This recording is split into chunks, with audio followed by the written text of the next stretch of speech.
Why do exit polls sometimes fail? Imagine trying to guess the outcome of a game before the final score is announced. That's similar to what exit polls attempt to do during elections. They ask voters as they leave polling stations who they voted for. But sometimes, these guesses don't match the official results. So, why does that happen? One big reason is sampling issues. Exit polls depend on interviewing a small group of voters. If the group they pick isn't a true reflection of all voters, the results can be off. For example, if pollsters only interview voters at certain polling places or times, they might miss some groups. If certain voters are less likely to participate, the poll won't show the full picture. Non-response bias is another factor. Some voters refuse to answer exit poll questions.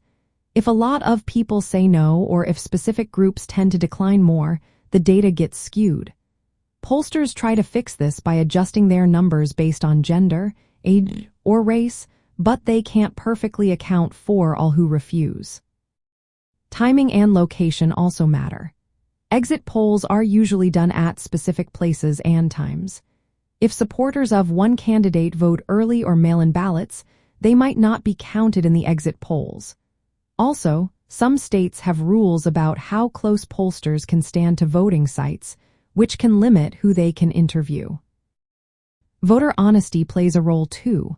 Sometimes, people don't tell the truth about who they voted for.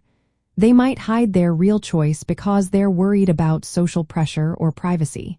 This can make the exit poll results less accurate.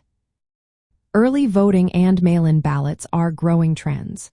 Since exit polls focus on voters leaving polling stations on election day, they miss those who voted early or by mail. These voters often have different preferences, so ignoring them can lead to incomplete results. Statistical limits are also at play. Exit polls are just surveys, and they have margins of error.